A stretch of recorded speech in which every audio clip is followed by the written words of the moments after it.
여러분 안녕하십니까? 오늘은 부동산 정책부터 AI 시대 성장과 분배 문제까지 굵직한 경제 현안에 대한 논의가 이어졌습니다. 먼저 청와대에서 열린 국무회의에선 수십억 원이 넘는 초고가 1주택의 보유 부담을 늘리는 문제가 다뤄졌습니다. 이재명 대통령은 여기에 대한 찬반과 초고가 기준을 얼마로 잡을지 국민 의견을 실시간 댓글로 물었습니다. 첫 소식 강민우 기자입니다. 부동산 정책 관련 부처 보고가 진행되던 오늘 오전 국무회의.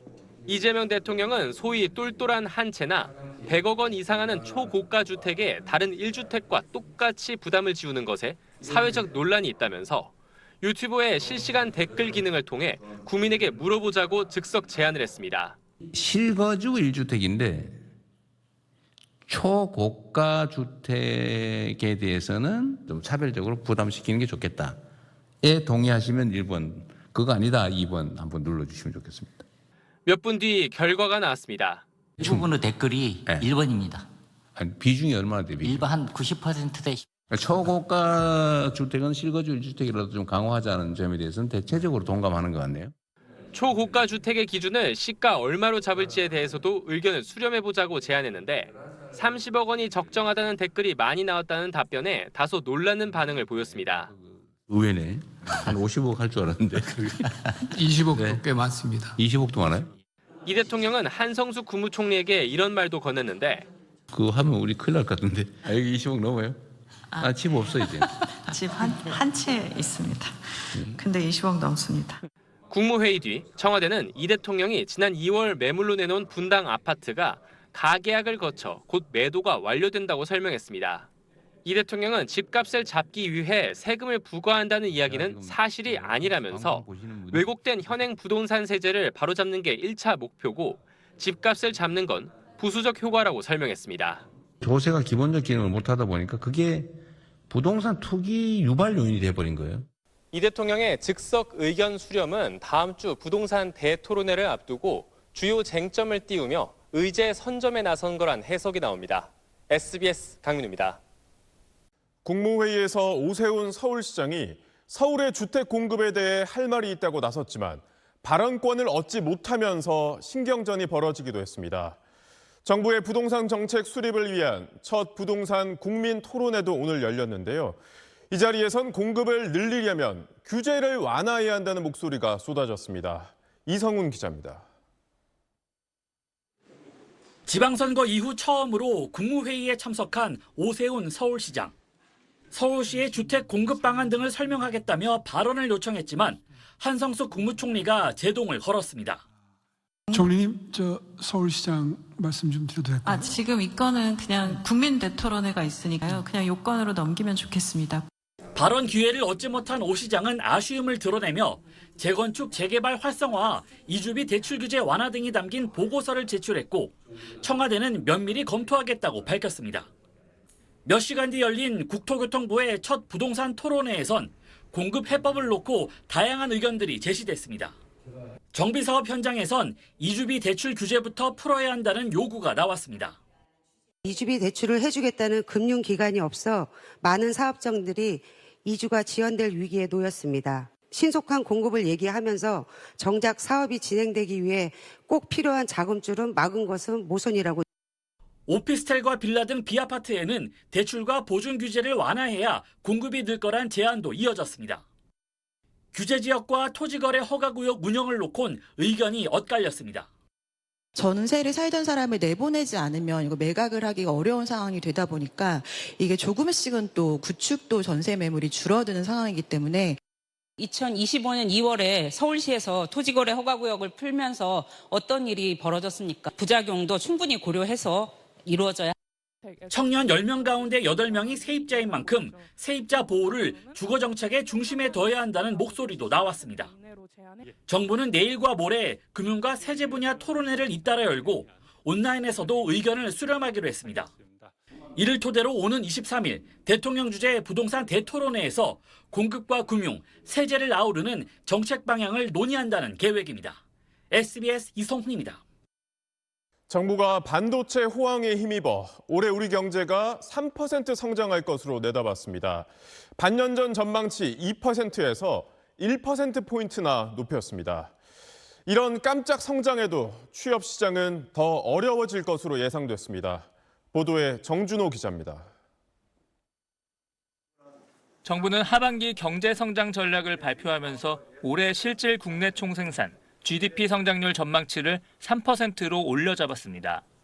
2%였던 지난 1월 전망보다 1%포인트 높였는데 한국은행과 IMF, OECD의 전망치보다도 높은 수치입니다. 글로벌 AI 인프라 핵심인 반도체 수출의 전례 없는 호황이 가장 큰 이유입니다. 물가를 반영한 경상 성장률은 반도체 수출 가격 급등에 따라 30년 만에 가장 높은 12.3%로 전망됐습니다. 경상수지 흑자는 사상 최대인 2,900억 달러로 내다봤습니다.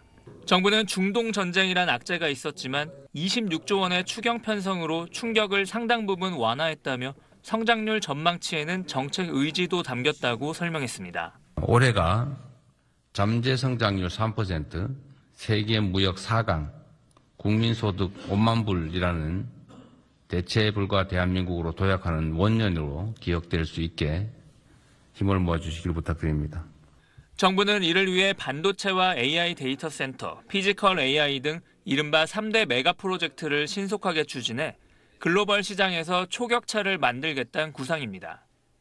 또 반도체로 벌어들인 세수를 미래 대응기금으로 활용해 청년과 지방, 교육 등에 집중 투자해 성장 잠재력을 높일 계획입니다. 첨단 산업에 투입할 청년 전문 인력 20만 명을 양성하고 3분기 중 권역별 성장 엔진을 선정해 투자 인센티브를 지원하는 등 지방 주도의 성장도 강화하기로 했습니다. 다만 높은 성장률에도 일자리 전망은 어둡습니다. 올해 취업자 수는 지난 1월 전망보다 오히려 1만 명 적은 15만 명 증가에 그칠 걸로 예상됐습니다. 고용 창출 효과가 낮은 반도체에만 성장이 집중됐기 때문입니다. 제조업 같은 데서의 일자리나 이런 것들은 잘 안 생기고 있고 반도체 홀로 독야청청하면서 경제 성장률 자체는 끌어올려지고 있고.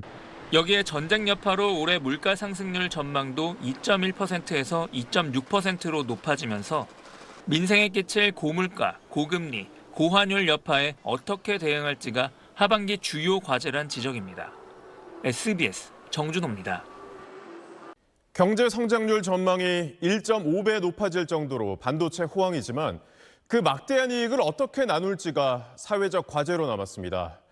정부가 오늘 첫 공식 토론회를 열었는데 투자와 재분배 가운데 우선순위를 놓고 노사의 의견이 갈렸습니다. 백운 기자가 보도합니다. 지난 5월 파업 코앞까지 갔던 삼성전자 성과급 협상은 반도체 호황의 막대한 이익을 누구와 어떻게 나눠야 하느냐는 질문을 남겼습니다. 기존과 다른 새로운 사회계약이 필요한 것 아닌지 정부가 첫 토론회를 열었습니다. 천문학적 AI 성과는 우리 사회가 모두 함께 만들어낸 이익의 총량은 아닐까. 새로운 시대에 맞는 새로운 사회계약이 필요합니다. 토론회에선 반도체 초과이익의 일부를 하청 노동자와 청년 등을 위해 쓰는 방안이 제시됐습니다. 또 반도체 산업만을 위해 쓰는 특별 목적세도 검토할 수 있다는 주장이 나왔습니다. 엔지니어들 인력 부족해서 고생하는데 그런 부분들로 좀 축원하든지 청년 일자리 만들든지 뭐 그렇게 반도체 산업에 좀 집중해서 썼으면 좋겠다라는 것이고요. 성과급 기준은 영업이익이 아니라 세금과 이자 비용 등을 반영한 당기 순이익을 기준으로 하고 노사 협의회를 확대해 하청 노동자 대표까지 성과급 협의에 참여할 수 있도록 해야 한다는 제안도 나왔습니다. 분배와 재투자의 우선순위를 두곤 노동계와 경영계 의견이 갈렸지만 특정 부문 정규직 노동자들에게만 거액의 성과급을 지급하는 지금과 같은 현실에 대해선 모두 부정적이었습니다. AI 혁신으로 창출된 경제적 성과를 다시 사람과 사회에 투자하는 것이야말로 조세와 재정이 수행해야 할 가장 중요한 사회적 재분배 기능이라고 생각합니다. 재투자하지 않고 나눠줬을 때 과연 중국의 추격을 우리가 계속 뿌리칠 수 있을 것인가? 산업 현장에서는 그렇지 않다고 생각합니다. 논의 대상인 초과이익의 정의가 명확하지 않다거나 추가 과세보단 노사 자율의 상생 방안이 우선이란 의견도 나왔습니다. 정부는 다음 달부터 노사와 청년, 전문가 등이 참여하는 사회적 대화를 본격화할 예정입니다. SBS 백운입니다. 장맛비와 폭염이 반복되는 가운데 오늘 밤에는 중부지방을 중심으로 집중호우와 강풍에 대비하셔야겠습니다. 퇴근 시간부터 서울과 경기 북부를 중심으로 빗줄기가 굵어지기 시작했는데요. 광화문에 나가 있는 취재기자 연결하겠습니다. 권민규 기자, 비가 꽤 쏟아져서 퇴근하는 시민분들이 상당히 불편했을 것 같은데 지금은 어떻습니까? 네, 이곳 광화문 세종대로 사거리는 직장인들 퇴근이 시작된 저녁 6시부터 비가 내리기 시작했습니다. 지금은 빗방울이 많이 약해졌지만 여전히 우산을 꼭 붙들고 가는 시민들 모습 볼 수 있습니다.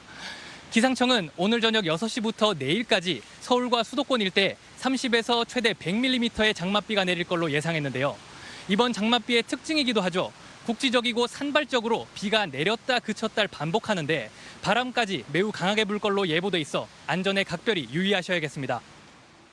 네, 경기 북부에도 특히 강한 비가 예보됐다고요?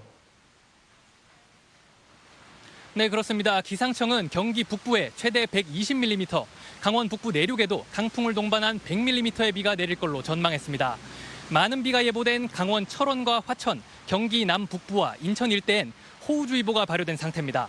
산림청도 오늘 오후 3시를 기준으로 강원도와 경기도에 산사태 위기경보를 2단계인 주의단계로 격상했습니다. 북한에도 많은 비가 예상되면서 임진강과 한탄강 수위가 급격히 높아질 수 있어 인근 주민들은 피해 없도록 잘 살피셔야겠습니다.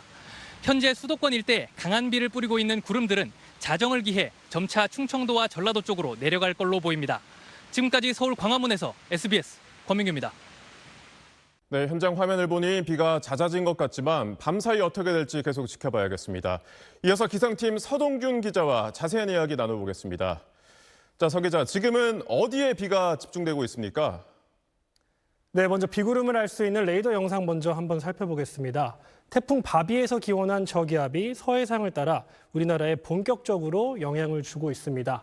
지도를 조금 더 확대해서 어디에 얼만큼 비가 내리는지 한번 살펴보겠습니다. 현재는 우리나라 수도권을 중심으로 비가 내리고 있고 호남에도 많은 비가 내리고 있네요. 이렇게 지도에서 빨갛게 표시된 지역들이 현재 강한 비가 집중되는 곳인데 시간당 20mm 안팎의 강한 폭우가 쏟아지는 곳들입니다. CCTV를 통해서 한번 살펴보겠습니다. 먼저 강화 이강교차로인데요. 굉장히 거센 비바람이 불면서 CCTV가 조금 흔들리고 주변의 나무들도 흔들리는 모습을 보실 수가 있습니다. 너무 많은 비가 내리다 보니까 CCTV 화면이 뿌옇게 변해버렸는데요. 서울의 역삼역도 한번 살펴보겠습니다. 이 역삼역에도 가로수가 아주 많은 지역들이죠. 역시 역삼역에도 가로수가 세차게 흔들리면서 많은 비가 내리는 모습을 확인할 수 있습니다. 그런데 이 비가 밤사이 더 강해진다고 합니다. 오늘 밤까지 경기 북부 그리고 새벽 사이는 강원 북부에 시간당 30에서 50mm의 폭우 수준의 비가 쏟아지고요. 그 밖에 중부지방과 호남에도 시간당 20에서 30mm의 비가 예보돼 있어 밤사이 안전사고에 철저히 대비해 주셔야겠습니다. 네, 오늘 낮에 바람이 꽤 강하게 불던데 밤에는 괜찮을까요? 네, 바람도 한번 살펴보겠습니다. 바람의 자료를 볼 수 있는 자료인데요. 이 화면상 녹색으로 표시된 지역이 현재 바람이 강하게 불고 있는 지역들입니다. 우리나라는 주로 서쪽 지역을 중심으로 이렇게 녹색, 바람이 강하게 불고 있는데요. 오후 한때 충남 태안에는 초속 25m 이상의 태풍급 강풍이 기록되기도 했습니다. 왜 이렇게 강한 바람이 부는지 원인도 한번 살펴보겠습니다. 우리나라에 비구름을 몰고 있는 이 저기압이 우리나라 쪽으로 바람을 집어넣고 있고요. 이 밑에 남쪽의 고기압에서도 바람이 들어오고 있으면서 우리나라 쪽으로 강한 바람을 불어넣고 있습니다. 이 저기압 뒤로는 또 강한 건조 공기가 내려오게 되는데요. 이 건조 공기는 무거운 공기죠. 건조 공기가 하강 기류를 유발하면서 밤사이 더 강한 바람이 불 수 있겠습니다. 현재 우리나라는 서쪽 지역을 중심으로 강풍특보가 발효 중인데 밤사이 더 확대될 것으로 보입니다. 이번 비가 그치고 나면 폭염이 잠시 이어지다가 남부지방을 중심으로는 장마전선이 다시 활성화되겠습니다. 이 장마전선은 주말까지 우리나라에 영향을 주면서 전국 곳곳에 장맛비를 뿌릴 예정입니다. 지금까지 기상센터에서 전해드렸습니다. 비가 많이 올 때 지하 공간은 가장 위험한 곳이 됩니다. 물이 성인 무릎까지만 차올라도 탈출은 사실상 불가능합니다. 조금이라도 물이 차기 시작하면 즉시 대피해야 하는데요. 동은영 기자가 대응 요령을 취재했습니다. 태풍 흰남노가 강타한 4년 전 하천이 범람하며 경북 포항의 한 아파트 지하 주차장이 물에 잠겨 7명이 목숨을 잃었습니다. 주차장 침수 소식에 차를 빼러 갔던 주민들이었습니다. 같은 해 여름 서울 관악구에서는 40대 자매와 10대 딸이 반지하를 미쳐 탈출하지 못하고 숨졌습니다. 최근 10년간 풍수해로 인해 숨지거나 실종된 경우 중 약 20%는 지하 공간 침수로 인해 발생했습니다. 물이 들어오는 곳으로 대피를 해야 되는데 그곳은 물이 아주 급물살을 타고 물이 유입이 되죠. 취재진이 직접 침수 상황을 체험해봤습니다. 물이 약 50cm 정도로 제 무릎까지 차 있는데요. 아무리 힘을 줘도 문이 안 열립니다. 성인 남성이 밀어도 문이 들썩이기만 할 뿐 열리지는 않습니다. 한 50cm만 물이 차도 문 밖에 한 110kg 가량 이 바위 덩어리가 있는 거랑 비슷한 효과를 내거든요. 그 정도로 문이 무거워서 열리지 않는다는 거죠. 성인 무릎 높이로 물이 차면 닫혀있는 문을 열고 탈출하기가 불가능해지는 만큼 물이 조금이라도 차오르는 조짐이 보이면 그 즉시 대피해야 한다는 겁니다. 흙탕물이 쏟아져 들어오는 계단을 오를 때는 양손으로 난간을 꼭 붙잡아야 합니다. 물이 계속 들어와 발을 떼기 어렵게 만드는 장화나 미끄러질 수 있는 구두보다는 차라리 맨발이 낫습니다. 보통 토사 때문에 보이지 않는 상황이기 때문에 그 상황에서 발을 많이 뛴다는 것은 그 수압 때문에 뒤로 넘어질 수가 있기 때문에 거의 바닥에 밀착하듯이. 지하주차장과 지하차도에서도 물이 차오르기 시작하면 차량은 포기하는 게 좋습니다. 바퀴 절반 정도까지만 물이 차올라도 수압 때문에 차량 내부에 갇힐 위험이 있습니다. 만약 대피가 늦어 차량 안에 갇힌 경우 창문을 열거나 부수고 SUV의 경우 트렁크를 열어 탈출로부터 확보해야 합니다. SBS 동은영입니다. 민주당이 보안수사권 전면 폐지 원칙을 고수하고 있는 가운데 당내에선 신중하게 접근해야 한다는 목소리도 커지고 있습니다. 민주당 의원 11명이 전면 폐지에 반대하며 예외적인 상황에 한해 보안수사권을 허용하는 법안을 발의했습니다. 자세한 내용 박재현 기자가 전하겠습니다. 검찰 보안수사권 전면 폐지를 골자로 한 형사소송법 개정안이 민주당 차원에서 발의된 지 닷새 만인 오늘 민주당 일부 의원들이 예외적 상황에선 검사의 보안수사를 허용하는 형소법 개정안을 공동 발의했습니다. 검사의 직접 수사, 이른바 수사 개시는 금지하면서 송치 사건 가운데 사회적 약자 대상 범죄 등 일부에 한해 보안수사권을 유지하는 내용입니다. 보안수사를 전면 금지한 결과 단 한 명이라도 억울한 피해자가 발생한다면 그것을 과연 성공한 개혁이라고 말할 수 있겠습니까? 보안수사 가능 대상은 성폭력과 강력범죄, 아동 및 노인학대 범죄를 비롯해 보이스피싱 등 민생범죄, 또 공소시효 임박 사건, 피해자가 이의 신청한 사건 등입니다. 송치된 범죄와 동일성이 인정되는 경우에만 보안 수사가 가능하고 다른 혐의가 발견되면 검찰이 아닌 다른 수사기관에서 수사하도록 하고 있습니다. 원칙적 폐지, 제한적 허용인 셈입니다. 법안 내용에 공감은 하는데 본인이 당직을 맡고 있어서 공동 발의에는 참여하기 어렵다 이렇게 말하시는 분들도 여러 분 계셨고요. 홍 의원을 비롯해 공동 발의자로 나선 여당 의원들은 고민정, 곽상원, 김남희, 문진석, 모경중 등 모두 11명입니다. 성폭력이나 아동학대 문제나 장애인이나 이런 분야에 대해서 부족함이 있지 않을까 하는 일각의 우려들이 지금 있는 겁니다. 여당 내부에선 범죄 피해자 권리를 더 강화하는 내용의 추가 개정안 발의가 필요하다는 목소리도 있지만 당 차원의 보안수사권 전면 폐지 원칙 속에 실제 발의까지 이어질지는 미지수입니다. SBS 박재현입니다. 보안수사권 폐지를 둘러싼 여야 대치는 여전히 팽팽합니다. 국민의힘은 최소한의 견제장치마저 없애는 것이라며 반발했고 민주당은 당 안팎의 의견을 더 듣겠다고 하면서도 검찰개혁의 마지막 퍼즐이라며 폐지에 따른 보완책 마련에 무게를 두고 있습니다. 손영한 기자입니다. 국민의힘은 오늘 검찰의 보안수사권 유지가 필요하다는 주제로 토론회를 열어 장윤기 사건에서 드러났듯 선의에 기댄 경찰 수사는 기대하기 힘들다고 강조했습니다. 검찰의 보안 수사권마저 폐지된다면 경찰의 부실 수사와 수사권 남용을 막을 최소한의 견제 장치마저 무력화될 수 있습니다. 토론에 참석한 이른바 부산 돌려차기 사건 피해자도 보안 수사 등으로 가해자의 성범죄 혐의가 드러났다고 증언했습니다. 수사 단계의 판단을 다른 기관이 한 번 더 검증하는 것은 선택 사항이 아니라 의무적 단계여야 됩니다.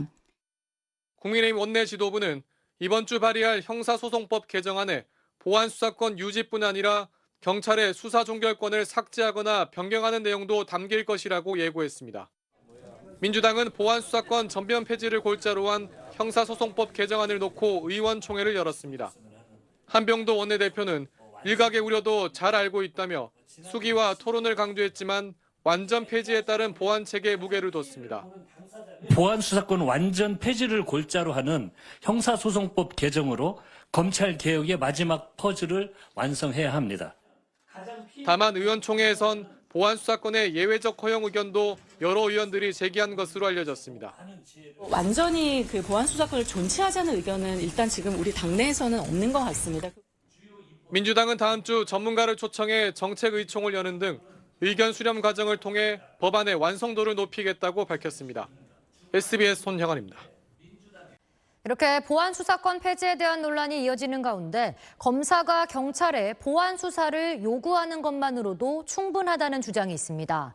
그렇다면 과연 장윤기 사건 같은 경우에도 보안 수사 요구만으로 대처가 가능한지 임찬종 법조 전문 기자가 따져봤습니다. 장윤기 사건에 대해 민주당 측에선 검사가 경찰에 보안 수사를 요구하는 것만으로 충분하다는 목소리가 나옵니다. 반드시 보안 수사만 해결 방안은 아닌 것 같습니다.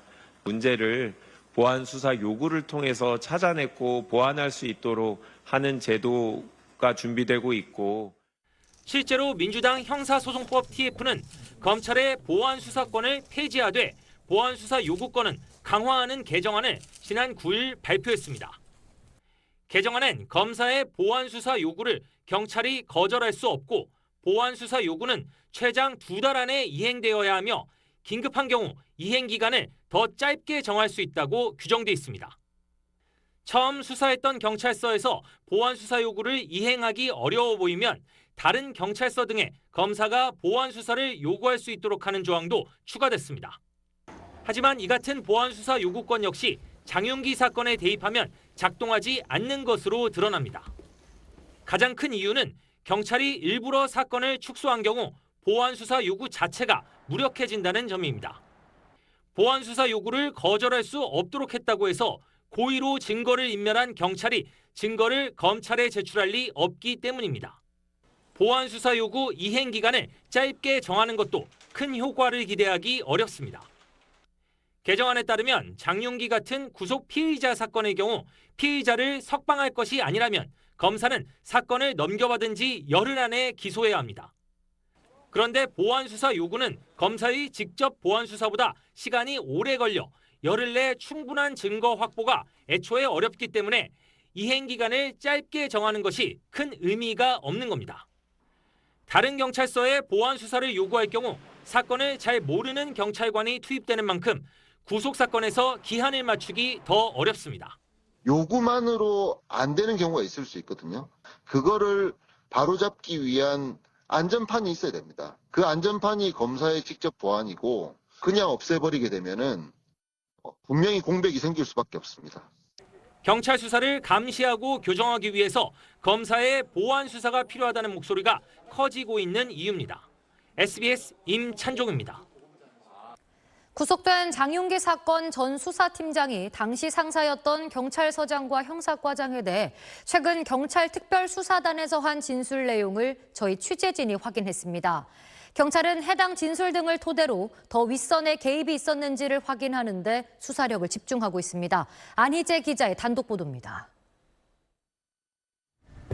장윤기 사건 부실 수사 의혹이 제기돼 증거인멸 혐의로 구속된 광주 광산서 수사팀장 A경감.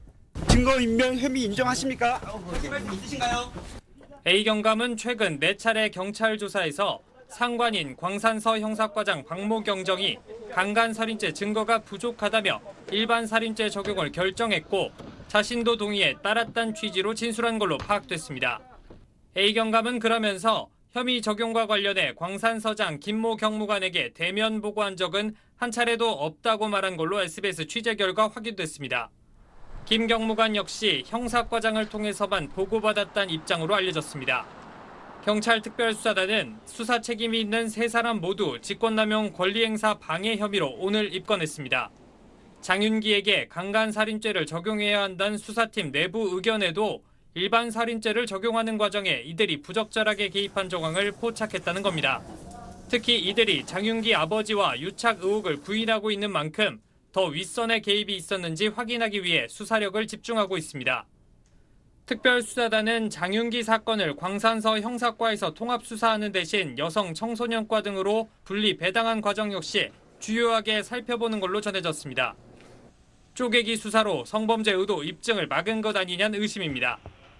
A 경감의 구속 송치 시한이 임박한 가운데 경찰은 내일 중간 수사 결과를 발표할 방침입니다. SBS 안희재입니다. 트럼프 미국 대통령이 이란에 대한 해상 봉쇄를 재개하고 호르무즈 해협을 통과하는 선박에 화물 가치의 20%를 통행료로 부과하겠다고 선언했습니다.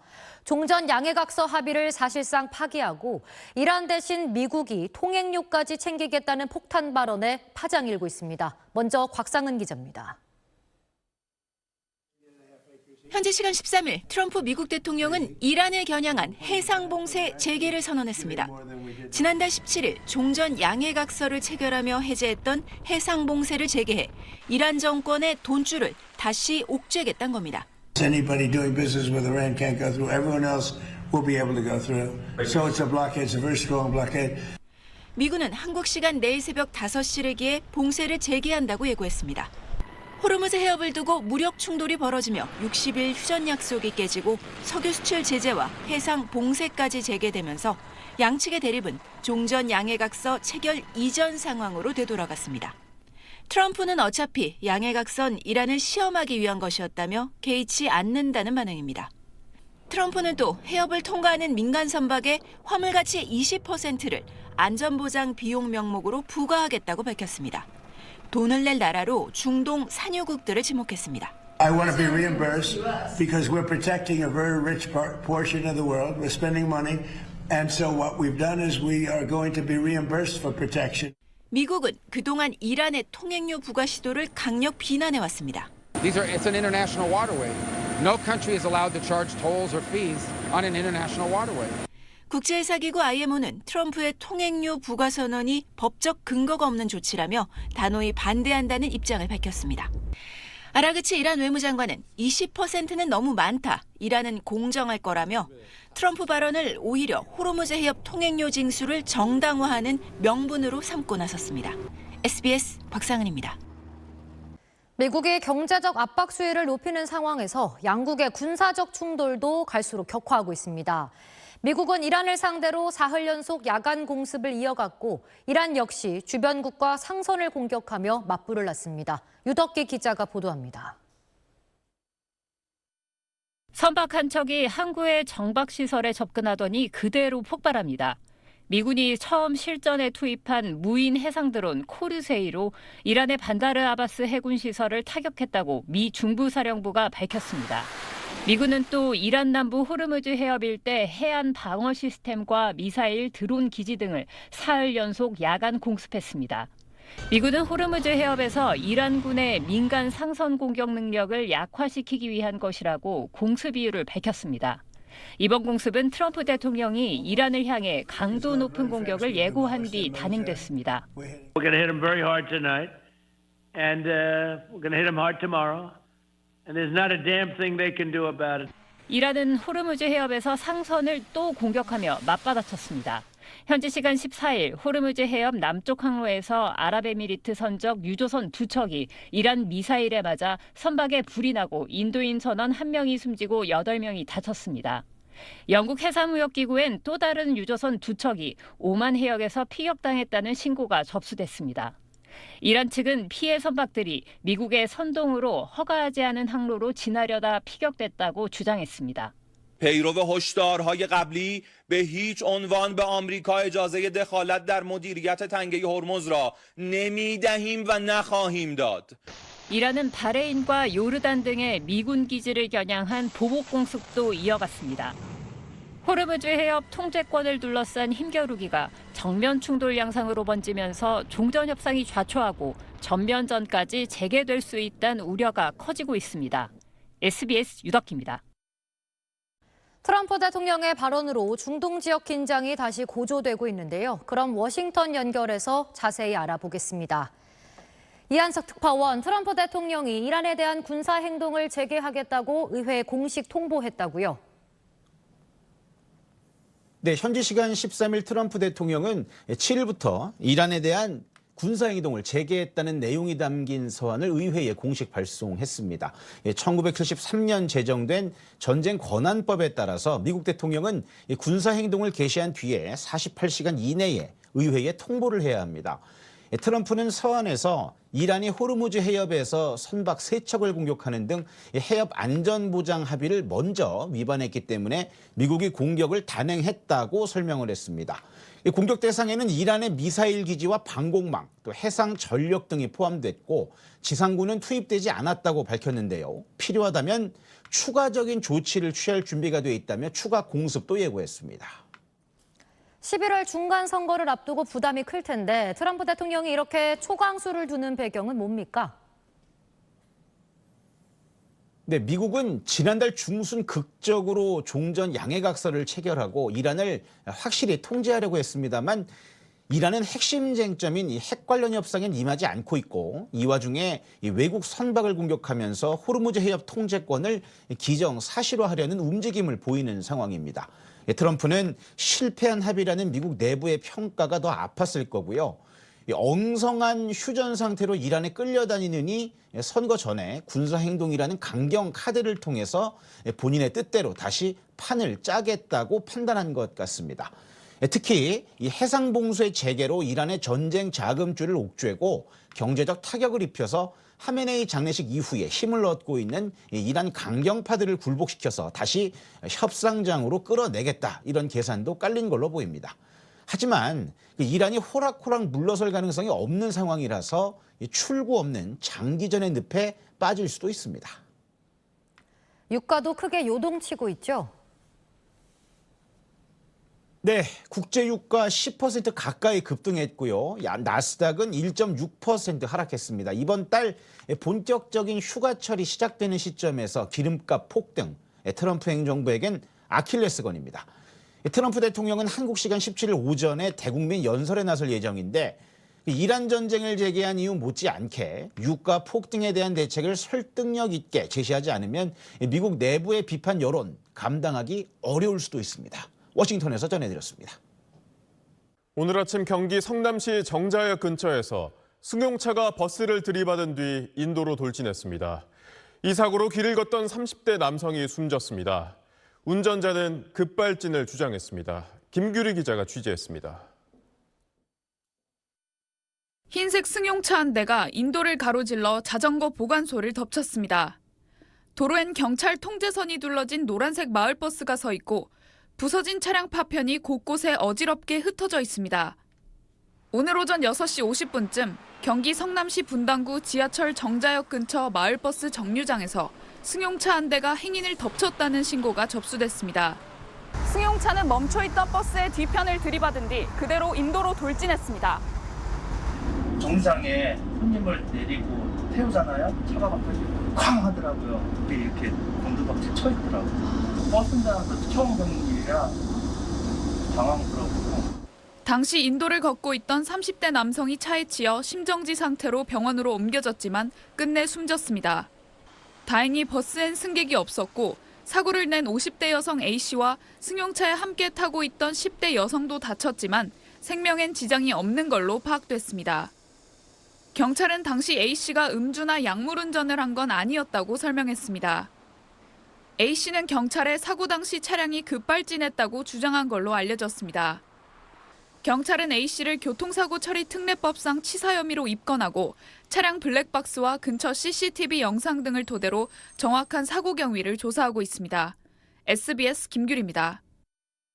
쓰레기로 뒤덮인 집에 반려견 수십 마리를 방치한 60대가 구속 상태로 검찰에 넘겨졌습니다. 견주의 아파트와 주택 등 5곳에서 모두 52마리가 구조됐습니다. 지원방송 박명원 기자입니다. 현관 근처에서 시끄러운 개 짖는 소리와 악취가 진동합니다.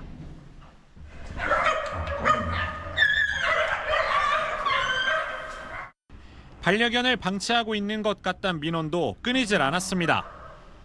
지난 2월 민원이 빗발쳤고 그로부터 5개월 뒤인 최근 굳게 닫힌 문이 열렸습니다. 쓰레기 더미 속에서 개 13마리가 발견됐습니다. 같은 견주가 관리하던 또 다른 아파트도 상황은 마찬가지. 현관 앞까지 폐기물로 가득 찼고 여기저기 개가 흩어져 생활하고 있었습니다. 하루 동안 춘천 일대 아파트와 단독주택 등 모두 5곳에서 52마리가 구조됐습니다. 이번에 구조된 동물들입니다. 발견 당시 심장 사상충과 진드기, 피부병 등 상태가 매우 좋지 않았는데요. 상당 기간 아파트 내에 방치된 것으로 확인됐습니다. 견주는 60대 여성 A씨. 이웃의 악취 소음 민원이 지속되자 춘천시가 견주를 동물보호법 위반으로 경찰에 고발했습니다. 수사에 착수한 경찰이 영장을 발부받아 A씨의 신병을 확보하고 주거지에서 개를 구조했습니다. 경찰은 A씨를 동물보호법 위반으로 검찰에 구속 송치한 상태입니다. 방치된 개는 모두 구조됐지만 악취 원인 중 하나인 쓰레기 더미는 A씨 동의 없이 반출이 불가능해 아직 그대로 남아 있습니다. 지원뉴스 박명원입니다. 대구의 한 아파트에서 최근 석 달 동안 5차례나 마약이 발견됐습니다. 아파트 CCTV를 보니 대낮은 물론 한밤중에도 마약 유통책이 자유롭게 드나들며 마약을 숨기고 있었습니다. 왜 이 아파트가 표적이 된 건지 TBC 안상혁 기자가 단독 취재했습니다. 지난 4월 대구의 한 아파트. 대낮에 20대로 보이는 남성이 마치 주민인 것처럼 자연스럽게 엘리베이터에 오릅니다. 얼굴도 가리지 않은 이 남성은 최고층에서 내린 뒤 공용 계단을 따라 내려오며 곳곳에 합성 대마가 든 기기를 숨겼습니다. 불과 몇 시간 전에도 또 다른 남성이 같은 아파트를 찾았습니다. 자정에 가까운 시각, 모자와 마스크로 얼굴을 가린 채 역시나 엘리베이터를 타고 최고층으로 향했습니다. 똑같은 수법으로 4시간 동안 무려 10개 라인을 돌아다니며 마약을 숨겼는데 입주민과 마주칠 뻔한 아찔한 상황도 여러 차례 벌어졌습니다. 손녀, 손자가 살고 있어가지고 그 얘기를 했더니만 깜짝 놀라더라고요. 지난달에도 마약은 또 발견됐습니다. 관리사무소 직원이 시설물을 점검하던 중 3곳에서 잇따라 마약을 발견한 겁니다. 마약을 숨긴 곳은 소화전이나 이런 피난 유도 등처럼 주민들의 눈에 잘 띄지 않는 공용 시설이었습니다. 네, 이렇게 쉽게 열리는데요. 마약에 자석을 붙여 안에 숨겼던 겁니다. 이 아파트는 준공된 지 30년 된 노후단지로 공동현관에 출입 비밀번호가 없어 외부인이 자유롭게 드나들 수 있습니다. 우리 아파트에만 집중적으로 온 게 아니고 인근 아파트를 경유하고 아무래도 인근 단지하고도 좀 서로 좀 협조를 좀 구해서 경찰은 CCTV 등을 토대로 마약 유통 조직의 행방을 추적하는 한편 추가 은닉 장소가 있는지도 수사를 이어가고 있습니다. TBC 안상혁입니다. 서울역 앞 노숙인들의 쉴 곳이 되어주던 민간 쉼터가 석 달 뒤 문을 닫게 됐습니다. 15년 동안 폭염과 한파를 피할 안식처 역할을 했지만 치솟은 임대료를 감당하지 못하게 된 겁니다. 유수환 기자의 보도입니다. 서울역 13번 출구 앞. 31도에 육박하는 바깥 날씨와 달리 여름철 이곳엔 시원한 바람이 흐릅니다. 에어컨과 선풍기가 쉼없이 돌아가고 시원한 물과 온수, 컴퓨터 16대까지 갖춘 이곳은 서울역 바로 앞 민간 노숙인 쉼터 드림시티입니다. 2011년 문을 연 뒤 지난 15년 동안 여름에는 무더위와 폭우를, 겨울에는 매서운 한파와 폭설을 피할 수 있는 안식처 역할을 해왔습니다. 매일 300~400명이 찾는 공간으로 1분 거리에 서울시 무료급식소, 따스한 체험터가 있다 보니 식사 시간 전후로는 빈자리를 찾기 어려울 정도입니다. 급식소예요. 여기서 이제 밥 먹기 전까지 대기했다가 식사하고 와서 평일은 7시까지는 있을 수 있어요. 짐도 맡아주고 휴대전화 충전, 무료 이발, 더 나아가 의료 지원까지 해주던 이 쉼터가 오는 10월 문을 닫습니다. 주변 시세에도 불구하고 지난 몇 년 동안 임대료를 올려받지 않던 건물주가 더는 같은 임대료에 세를 내줄 수 없다고 했기 때문입니다. 노숙인들 입장에선 폭염과 폭우를 피할 공간은 물론 잠시나마 대화를 나누던 공동체를 잃게 된 겁니다. 할아버지 할머니 당한테는 좀 막 엄청 큰 충격이겠죠. 여기서 또 밥도 거의 주고 아침에는 빵을 주고 이제 이사 가면 이제 이건 이제 어떻게 되는지 모르죠. 민간 쉼터를 운영하던 우연식 목사는 경기도 부천으로 이사해 독거노인들을 위한 새로운 공간을 만들 예정입니다. 서울시는 서울역 쉼터가 사라진 이후 무료급식소 주변으로 노숙인이 몰리면서 민원이 이어질 것에 대비해 급식소 개방 시간을 지금보다 1시간 앞당길 방침이라고 밝혔습니다. SBS 유수환입니다. 투표용지 부족 사태 진상규명을 위한 국회 국정조사 특위의 1차 청문회가 열렸습니다. 여야 위원들은 선관위가 감시 사각지대에 놓여 있었고 일감 몰아주기 문제도 드러났다며 한 목소리로 질타했습니다. 김보미 기자입니다. 지난 2023년 전현직 간부들의 친인척 특혜 채용 비리가 문제된 뒤 개방형 감사관 제도를 도입한 중앙선거관리위원회. 오늘 열린 투표용지 부족 사태 국회 청문회에선 감사제도 개편 뒤에 오히려 징계 감경 비율이 늘었다는 지적이 나왔습니다. 이러니 선관위는 감시감독의 무풍지대 취해법권과도 같다라는 지적을 하는 거 아니겠습니까? 선관위가 전직 직원과 그 가족이 관련된 3개 업체와 총 175억 원어치에 달하는 계약 103건을 맺었다며 일감 몰아주기식 선피아 카르텔이 아니냐는 질타도 쏟아졌습니다. 퇴직하자마자 1년밖에 안 된 조직에 저렇게 그 수의계약 몰아주는 거 적정합니까? 부적절하다고 봅니다. 중앙선관위가 선거소청 심사를 앞둔 서울시 선관위에 사실상 기각 의견을 담은 참고 자료를 보내 독립성 침해 소지가 있다는 SBS 보도와 관련한 질의에 위철한 직무대행은 이렇게 답했습니다. 심사 시작도 전에 중앙선관위 사무처가 법률검토 의견을 보낸 겁니다. 그럼 이거 선거농단 아닙니까? 저는 절대로 독립적으로 해야 된다고 생각합니다.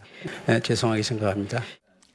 선관위는 일부 지역에서 같은 득표수가 나온 이른바 쌍둥이 득표 논란에 국회가 의결할 경우 공개 재검표가 가능하다고 답했고 참정권을 침해당한 유권자들에게 배상을 해야 한다는 지적엔 검토하겠다는 입장을 밝혔습니다. 서울올림픽공원에 보관된 투표지 247만 장의 재검표 문제를 놓고 민주당은 즉각 재검표를, 국민의힘은 특검이 우선이란 입장을 밝혔습니다. SBS 김보미입니다. 방송인 김어준 씨가 이동재 전 채널A 기자의 명예를 훼손한 혐의로 1심에서 벌금 2천만 원을 선고받았습니다. 재판부는 김 씨가 과거 방송에서 했던 발언들이 의도적으로 허위 사실을 반복해 퍼뜨린 것이라고 판단했습니다. 이세현 기자입니다. 방송인 김어준 씨가 경호원과 함께 법원에 들어섭니다. 선고 결과 어떻게 예상하시나요? 김 씨는 재작년 4월 이동재 전 채널A 기자 명예훼손 혐의로 기소돼 재판을 받아왔습니다. 지난 2020년 4월부터 자신이 진행하는 방송에서 이 씨가 이철 전 밸류인베스트 코리아 대표를 상대로 유시민에게 돈을 줬다고 거짓말로 제보하라고 종용했다며 6차례나 발언했기 때문입니다. 김 씨 측은 개인적인 의견이나 언론 비평에 해당한다며 혐의를 줄곧 부인해왔습니다. 1심 재판부는 오늘 김 씨 발언이 의견 표명이 아닌 허위사실 적시에 해당하고 비방 목적도 있었다고 판단했습니다. 또 여론 형성 과정을 반복해 죄질이 불량하고 피해자가 상당한 정신적 고통을 받았다며 벌금 2천만 원을 선고했습니다. 양형 사유로 이 씨의 취재 활동에 부당한 면이 있는 점도 감안했다고 재판부는 덧붙였습니다. 선고 이후에도 김 씨는 취재진의 질문에 아무 답변 없이 법원을 빠져나갔습니다. 오늘 선고 결과 어떻게 생각하십니까? 이동재 기자에게 하실 말씀 없으신가요? 좀 하세요, 좀. 이 씨는 선고 직후 허위 사실을 유포한 권력자와 맞선다는 게 힘들었다고 소회를 밝혔습니다. 비록 벌금형이지만 재판부가 법과 원칙으로 피고인 김원준의 끝없는 거짓과 선동에 철퇴를 내렸다는 점에 경의를 표합니다. 앞서 이 씨는 지난 7일 이른바 가짜뉴스 처벌법으로 불리는 개정 정보통신망법이 시행되자 김 씨의 해당 발언이 담긴 영상을 방송미디어통신심의위원회와 유튜브에 삭제해달라며 신고하기도 했습니다. SBS 이세연입니다. 종합특검팀이 심우정 전 검찰총장에 대해 내란 중요 임무 종사 등의 혐의로 구속영장을 청구했습니다. 심 전 총장은 비상계엄 선포 당일 박성재 전 법무부 장관의 지시로 계엄 합동수사본부의 검사 파견을 검토하고 윤석열 전 대통령의 구속 취소 뒤 즉시 항고를 포기한 혐의 등을 받습니다. 심 전 총장에 대한 법원 영장 심사는 모레 오전 열립니다. 네, 비가 내리며 폭염은 서쪽 지역 중심으로 한풀 꺾였습니다. 내일까지는 장맛비가 이어지겠고요. 특히 오늘 밤사이 내리는 호우를 조심하셔야겠습니다.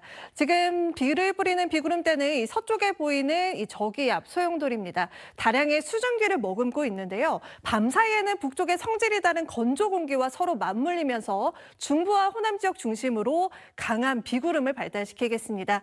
때문에 오늘 밤사이 중부와 호남 지역 중심으로 시간당 20에서 최대 50mm의 매우 강한 비가 예상되고요. 강한 바람도 동반을 하겠습니다. 대비를 철저히 해주셔야겠습니다.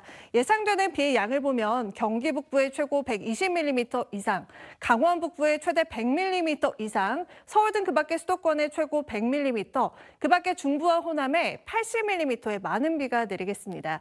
이 비는 내일 오후에 대부분 그치겠고요. 오전까지는 전국 대부분 지역에 강한 바람이 이어지겠습니다. 기온도 살펴보시면 오늘 밤 사이에는 대부분 지역 최저기온이 25도로 돌며 열대야가 이어지겠습니다. 다만 내일 낮 기온 서울은 29도로 폭염이 주춤하겠고요. 비가 적게 내리는 영남 지방은 내일도 35도 안팎까지 오르겠습니다.